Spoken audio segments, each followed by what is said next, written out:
لا حول ولا قوت الا باللہ العلی العظیم پڑھنے کی بڑی فضیلت بیان کرتے ہیں۔ یہ ایسا وظیفہ ہے جو سب کو آتا ہے نا ماشاءاللہ۔ نبی پاک علیہ السلام نے فرمایا یہ اللہ کے عرش کے خزانوں میں سے خزانہ ہے۔ اعلیٰ حضرت فرماتے ہیں 99 دفعہ پڑھو لا حول ولا قوت الا باللہ العلی العظیم، فرمایا اللہ تعالیٰ تمہیں 99 بیماریوں سے شفا دے گا، اور اس میں سب سے چھوٹی بیماری ٹینشن کی بیماری ہے، سب سے چھوٹی بیماری غم کی بیماری ہے، چھوٹی، باقی بڑی بڑی ہوں گی۔ اس وظیفے کو نہیں آپ نے چھوڑنا، اور یہ پابندی کرنی ہے، کریں گے انشاءاللہ تعالیٰ۔ اور تیسرا وظیفہ ہے درود پاک۔ یہ بندہ درود پاک پڑھتا ہے تو پتہ ہوتا کیا ہے، ایک بار پڑھو تو 10 رحمتیں، 2 بار پڑھو تو 3 بار پڑھو تو 4 دفعہ پڑھو تو پھر تو چاروں جانب رحمت ہی رحمت ہو جاتی ہے۔ درود پاک کو کبھی نہ چھوڑو اپنی زندگی میں۔ آج آپ اپنے آپ سے عہد کریں، کوئی رات ایسی نہ گزرے کہ درود پاک پڑھے بغیر ہمیں نیند آ جائے۔ یہ ذہن بنا، یہ 2 وظیفے اور تیسرا درود پاک۔ چوتھی بات آپ کی خدمت میں یہ عرض کرنی ہے کہ رمضان شریف آ گیا ہے۔ رمضان شریف کا قرآن پاک سے اس لیے گہرا تعلق ہے کہ شہر رمضان الذی انزل فیہ القرآن، رمضان کا وہ مہینہ ہے جس میں اللہ نے قرآن نازل فرمایا ہے۔ اس ماہ مقدس میں قرآن مجید کے ساتھ اس طرح کی دلچسپی پیدا کریں کہ جن کا ناظرہ ٹھیک نہیں ہے وہ قرآن مجید ناظرہ ٹھیک کریں، اور جن کا ناظرہ درست ہے وہ کنز الایمان لے لیں، خزائن العرفان تفسیر لے لیں، اور ایک رکوع کم از کم صبح میں، ایک شام میں، اور پورا پارہ پڑھیں، پھر تو لطف نصیب ہو جائے گا۔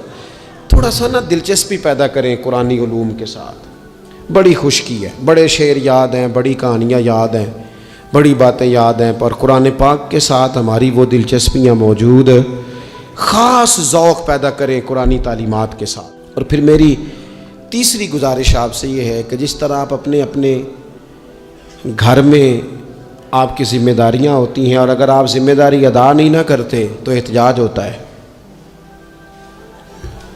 ماں کو ٹائم نہیں دیتے تو ماں بھی احتجاج کرتی ہے، گھر والی کو ٹائم نہیں دیتے تو وہ بھی احتجاج کرتی ہے، دوستوں کو وقت نہیں دیتے تو وہ بھی اس کا شکوہ کرتے ہیں۔ تو آپ کے ذمے جتنی بھی ذمہ داریاں ہیں، آپ پڑھاتے ہیں، کلاس میں وقت پہ نہیں آتے تو اس کا اظہار کیا جاتا ہے۔ ہم نے اپنے ذمے جو ذمہ داریاں لی ہیں پوری کرتے ہیں۔ میں آج آپ کو یہ پیغام دینا چاہتا ہوں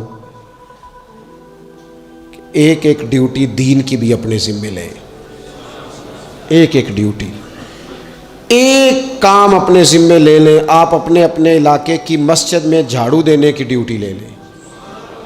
آپ یہ ذمہ داری لے لیں کہ مجھ سے کچھ نہیں ہو سکتا تو میں ہفتے کے بعد مسجد میں جاؤں گا اور قرآن مجید کو میں صاف کر کے جھاڑ پونچھ کے ترتیب کے ساتھ مرتب کروں گا۔ مجھے اگر ناظرہ قرآن مجید ٹھیک پڑھنا آتا ہے تو میں 10-11 بچوں کا روز سبق سنوں گا، آگے پڑھاؤں گا۔ کوئی ذمہ داری لیں، دین کی کوئی ڈیوٹی اپنے ذمے لیں۔ اگر مالی طور پر آپ تعاون کر سکتے ہیں تو کسی جگہ، کسی مسجد میں، مدرسے میں، خیر کے کسی کام میں شامل ہو جائیں۔ دین اسلام کے ساتھ عملاً تبلیغ میں اپنا کام کریں۔ ذمہ داری ہر دنیا کا کام مینج کر کے، مرتب کر کے کیا جانے لگا ہے۔ معیشت ہو، معاشرت ہو، تعمیرات ہو، دین کا کام ہے وہ اسی طرح چل رہا ہے۔ محفل آ گئی، برکت کے لیے محفل کر لو، جمعہ آ گیا پڑھ لو، تراویح ایک حافظ صاحب مقرر کر لو۔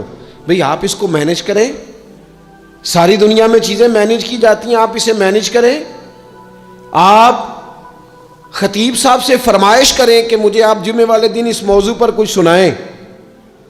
آپ مسجد کے امام سے اس بات کی فرمائش کریں کہ آپ تراویح میں جو قرآن مجید سنائیں گے مہربانی کریں ہمیں اس کا خلاصہ بھی بیان کر کے سنائیں۔ آپ تھوڑی کوشش کریں گے تو آپ دیکھیں گے کہ بیان کرنے والوں کا بھی ذوق بڑھے گا۔ کچھ تھوڑی ذمہ داری کا احساس کریں۔ صحابہ کرام نے بڑی منصوبہ بندی کے ساتھ دین پھیلایا۔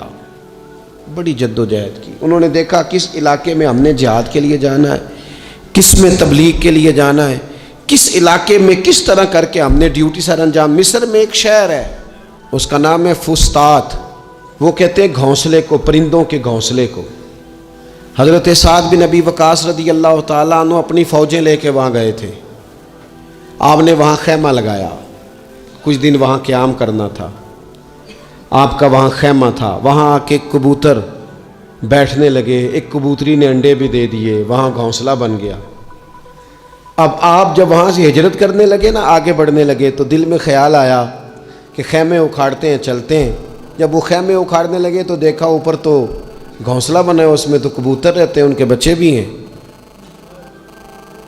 حضرت سعد بن ابی وقاص نے 2 فوجیوں کے ذمے لگایا, فرمایا یہاں تم پہرے دار بن کے کھڑے ہو جاؤ, یہ خیمہ اکھاڑا نہیں جائے گا, اس کو یہیں لگا رہنے دیں گے تاکہ یہ کبوتر جو ہیں انہیں تکلیف نہ ہو. وہ 2 فوجی وہیں رہے, خیمہ لگا رہا, وہاں پانی کا بندوبست کیا جاتا رہا, خوراک کا بندوبست کیا جاتا رہا. قریب قریب بستیوں سے جب لوگوں نے دیکھا نا یہاں لوگ موجود ہیں, تو لوگوں نے وہاں آ کے مکان بنانے شروع کر دیے. وہ ایک پرندے کے گھونسلے کی حفاظت کے لیے کچھ دیر 2 سپاہی رکے تھے, اللہ نے وہاں پورا شہر آباد فرما دیا ہے. تو آپ ایک گھونسلے کی حفاظت شروع کریں, انشاءاللہ شہر آباد ہو جائیں گے. لیکن ہم گھونسلوں کی حفاظت کرنے کو بھی تیار. اب چوتھی بات آپ کی خدمت میں عرض کرنی ہے, ایک ضروری کام بڑی بڑی توجہ کے ساتھ آپ نے سمجھنا ہے. تھوڑا سا اس کے پس منظر کو سمجھ لیں. جو آیہ کریمہ میں نے تلاوت کی ہے اس کا حصہ بھی اسی میں آئے گا. دنیا کا نظام نہ 2 طریقوں سے چلتا ہے, ایک ہے نظام اسباب اور ایک ہے نظام غیب.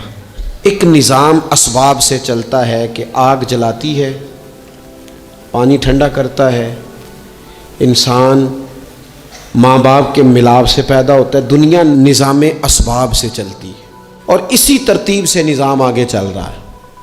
اور ایک ہے نظام غیب, جب اللہ اپنی رحمت کا فیصلہ فرمائے. تو ایک نظام وہ بھی ہے. وہ کیسے ہے؟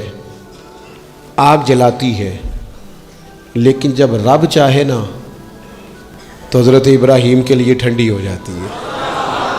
یہ کیا ہے؟ یہ نظام غیب ہے. نظام اسباب یہ ہے کہ ماں باپ کے ملاپ سے اولاد پیدا ہوتی ہے, اور اگر رب چاہے نا تو حضرت عیسیٰ علیہ السلام کو بغیر باپ کے بھی پیدا فرما دیتا ہے. ہم جو مسلمان ہیں نا, ہماری ساری کی ساری توجہ نظام اسباب پہ ہو گئی ہے. اسباب پورے جمع کرو, لیکن اپنے رب کی بارگاہ کی طرف رجوع بھی کرو. کئی دفعہ نا اسباب سارے بندے کے ہاتھ سے چھوٹ جاتے ہیں, پھر اسے ضرورت ہوتی ہے دست غیب کی. اللہ اس کی مدد کرے.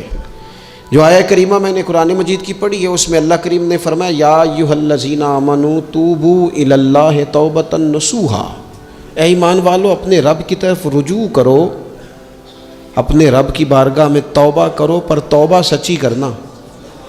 رجوع الی اللہ کرو, اللہ کی طرف رجوع کرو.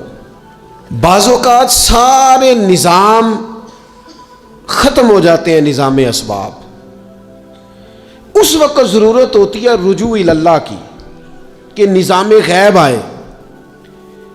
حضرت سارہ رضی اللہ تعالی عنہا جو جناب ابراہیم علیہ السلام کی اہلیہ ہیں, آپ ایک رستے سے گزر رہی تھیں.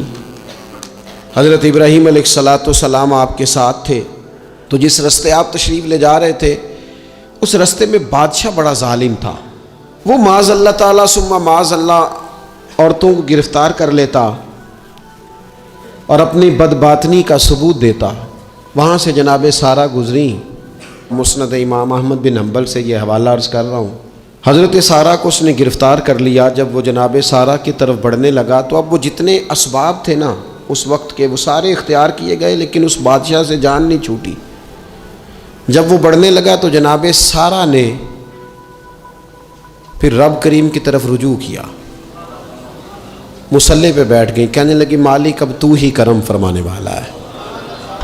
آپ نے اس درد سے دعا فرمائی کہ وہ بادشاہ زمین پر بے ہوش ہو کے گرا اور تڑپنے لگا، قریب تھا کہ وہ مر جائے۔ تو حضرت سارہ پھر مصلی پہ بیٹھیں اور اپنے مالک کی بارگاہ میں عرض کرنے لگی، مالک اگر یہ مر گیا تو مجھ پہ الزام آئے گا کہ میں نے مارا ہے، اسے مارنا بے ہوش ہی فرما۔ وہ بے ہوش ہو گیا، تھوڑی دیر کے بعد ہوش آیا تو پھر آپ کی طرف بڑھنے لگا، تو آپ نے پھر اللہ کی جانب رجوع کیا۔ جب دوبارہ رب کریم کی جانب رجوع کیا تو پھر وہ بے ہوش ہوا۔ کئی دفعہ وہ کوشش کرتا، لیکن آپ جب اپنے مالک کی بارگاہ میں ہاتھ اٹھاتی تو بے ہوش ہو کے گر پڑتا۔ بالآخر آپ سے معافی بھی مانگی، آپ کو آزاد بھی کیا۔ عارف رومی رحمۃ اللہ علیہ فرماتے ہیں کہ ایک شہر ایسا تھا جس میں ایک بیماری بار بار حملہ کرتی تھی، تو 3-4 پہاڑیاں ایک دوسرے کے اوپر تھیں، اکٹھے پہاڑ بنے ہوئے تھے، اس کے اوپر وہ جڑی بوٹی تھی جس سے اس بیماری کا علاج ہوتا تھا۔ تو کئی حکیموں نے بتایا کہ اگر وہ جڑی بوٹی حاصل کر لی جائے تو تمہارے شہر کے لوگ صحت یاب ہو سکتے ہیں، پر وہ 4 پہاڑیاں اوپر نیچے، اور پھر ڈھلان بڑی سیدھی تھی، جو پیر رکھتا پھسل جاتا، کوئی جرت ہی نہ کرتا اوپر جانے کی، لیکن لوگ بیمار تھے، تکلیف میں تھے۔ بالآخر ایک شخص نے ارادہ کیا کہ کب تک لوگوں کو بیماری سے سسکتے تڑپتے مرتے دیکھتا رہوں گا۔ اس نے کلاڑا اٹھایا، ہتھوڑا اٹھایا، پہاڑ کاٹنا شروع کیا کہ میں سیڑھیاں بناؤں گا اوپر جانے کے لیے۔ فرماتے ہیں کہ وہ پہاڑ کاٹ رہا تھا تو جو قریب آتے تھے نا، وہ اسے کہتے تھے پاگل ہو گیا تو اکیلا بندہ کیسے پہاڑ کاٹے گا، بیوقوف ہے، چھوڑ دے۔ اس نے کہا یار تم ساتھ نہیں چل سکتے تو حوصلہ شکنی تو نہ کرو، مجھے کچھ کرنے تو دو۔ سالوں لگ گئے، ایک پہاڑ کاٹ کے سیڑھیاں بنائی اس نے، پھر دوسرا پہاڑ شروع کیا، پھر سالوں لگ گئے، اور 2 پہاڑ کاٹے تھے، بڑھاپا آ گیا، بیمار ہو گیا، موت کا وقت آ گیا۔ اب چونکہ سیڑھیاں بن گئی تھی تو 2 پہاڑ کٹ گئے تھے، وہاں تک لوگ آنے جانے لگے تھے۔ این اس وقت جب وہ دنیا سے جا رہا تھا، پھر بھی کچھ لوگ حوصلہ شکنی کر رہے تھے، اسے کہہ رہے تھے خدا کے بندے کیا نتیجہ نکلا۔ کچھ لوگوں کی ڈیوٹی ہوتی ہے اپوزیشن کا کردار ادا کرنا، وہ ہر موقع پر حوصلہ شکنی کرتے ہیں۔ اب اس پر آخری وقت آ گیا ہے، باوجود اس کے کچھ لوگوں نے جا کے کہا کیا نتیجہ نکلا جی، تیرے اوپر موت کا وقت آ گیا ہے، تو اوپر تک تو جا نہیں سکا، فائدہ کیا ہوا؟ وہ کہنے لگا بیوقوفو تمہیں پتہ ہی نہیں میں کامیاب ہو کے جا رہا ہوں۔ انہوں نے کہا کس طرح؟ کہنے لگا میں نے آدھا سفر آسان کر دیا ہے، اب جو میرے بعد آئے گا نا اسے صفر سے نہیں شروع کرنا پڑے گا، میں نے آدھا سفر اس کے لیے آسان کر دیا۔ وہ تیسرے پہاڑ سے شروع کرے گا اور 2 کاٹے گا تو جڑی بوٹی تک پہنچ جائے گا، لوگوں کو شفا ہونے لگے گی اللہ کے فضل سے۔ ہم پتہ کیا کرتے ہیں، بالخصوص میرے وطن کا رواج یہ ہے کہ لوگ آدھا سفر بھی آسان کرنے کو تیار نہیں، وہ کہتے نہیں سارا ہی فلانا کرے گا۔ جتنے انبیاء دنیا میں آئے نا میرے دوستو، وہ سارے کامیاب گئے، لیکن کسی کے ساتھ 4 امتی، کسی کے ساتھ 10، کسی کے ساتھ 100، کسی کے ساتھ 200، لیکن نبی کامیاب گئے۔ کیوں؟ کہ اللہ تعالیٰ نے جو ان کے ذمہ ڈیوٹی لگائی تھی، وہ ڈیوٹی انہوں نے پوری ذمہ داری سے سر انجام دی۔ اس ڈیوٹی میں انہوں نے کبھی کوئی کمی دکھائی تو اپنی زندگی میں جد و جہد کریں، کام کریں، بیٹھ کر صرف بات نہ کریں، تنقید نہ کریں، بیٹھ کر صرف منصوبہ بندی نہ کریں۔ اور میرے ملک میں بالخصوص یہ کام ہوتا ہے، تبصرے کرو، چینل کھولو، تنقید کرو، اندر کی خبر لے کے آؤ، کوئی کہانی سناؤ، کوئی نئی سٹوری بناؤ، لیکن کام نہ کرو۔ بڑی خوبصورت بات کی شاعر نے، اس نے کہا شکوائے ظلمت شب سے تو کہیں بہتر تھا، اپنے حصے کی کوئی شمع جلاتے جاتے۔ لوگ تعلیم نہیں حاصل کر رہے تو بھئی آپ ایک بچے کا خرچ اٹھا لیں، کسی غریب کا آپ اسے پڑھا دیں، ایک بندہ تو آپ کی وجہ سے تعلیم یافتہ ہو جائے۔ لوگوں کو کھانا نہیں مل رہا، بھوکوں مر گئے لوگ، حکومتیں کچھ نہیں کر رہی، آپ 10 بندوں کی ذمہ داری اٹھا لیں، آپ غریبوں کو دیکھ لیں، 10 لوگوں کے گھر میں آپ کھانا پہنچانا شروع کریں۔ اور یہ ہوتا رہا ہے، لوگ یہ کام کرتے رہے، یہ ڈیوٹیاں ہمارے بزرگوں نے سر انجام دی ہیں، 2 کر کے، 4 کر کے، 6 کر کے انہوں نے کام کیا ہے۔ اپنی ذمہ داری کا احساس کریں۔ مسلسل کام کریں, مسلسل جد و جہد کریں, مسلسل ڈیوٹی کریں.